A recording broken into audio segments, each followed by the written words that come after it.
Okay, this next story is a real doozy. You will not believe what the person at the center of our next story had to go through just to be able to drive. Now, her name is Armida McDougall. She'll be turning 81 in about a week, if you can believe that. She lives in Vancouver, and by all accounts, leads a very busy life, drives all over the Lower Mainland for work. She's a part-time realtor, but she also makes her way around to see her grandkids. But she was recently dealt a big blow when ICBC refused to renew her license. Now, Tina Lovgreen has been digging on this story. She joins us right now. And Tina, contrary to what the conclusion that I think a lot of people might jump to, it has nothing to do with her age. That's right. It has nothing to do with her age and everything to do with her name. On nearly every single piece of ID, she's known as Armida McDougall. We're talking Canadian passport, Nexus card, care card, credit cards, even her current BC driver's license. But here's the problem. Her birth certificate issued in Quebec has her as Eliza Armida. So when McDougall went to renew her driver's license at ICBC just a few weeks ago, before her 81st birthday, she was told, sorry, can't help you until you get a name change. This was her reaction. I'm a senior citizen. I don't want a name change. I've lived with this all my life. I taught in Vancouver, in British Columbia under Armida. I pay taxes under Armida. I'm a realtor under Armida. Everything is under Armida. All of a sudden, I'm Eliza. I said, it doesn't make sense. It makes no sense whatsoever. She walked away from that office frustrated and just shocked at what was going on because, after all, that was the same office that issued her driver's license under Armida just a few years ago. So I've been agonizing over it. What am I going to do? A name change.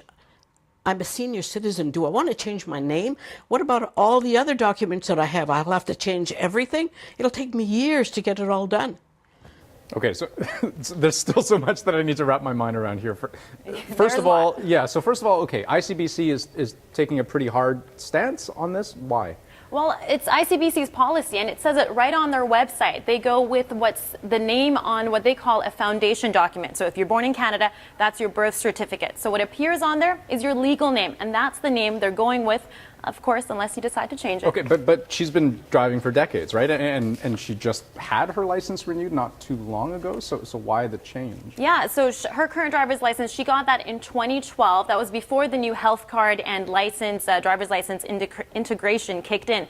So ICBC says since 2013, when that integration happened, they've become more strict when it comes to their identification policies. Okay, so where does this story go from here? I mean, is there actually a happy ending for her? There is a happy ending. I just received a call from her, and she said that since CBC News contacted ICBC, she was allowed to renew her license, and because they made an exception and because she had the supporting documents. But ICBC really wants to bring people's attention to their strict name policy, and I've spoken to a lot of our colleagues from Radio-Canada, and it seems like this has been an ongoing issue, particularly because many of them from Quebec, from Montreal, are baptized and have with their name Marie or Joseph, even though they say that's not their name, it's just there.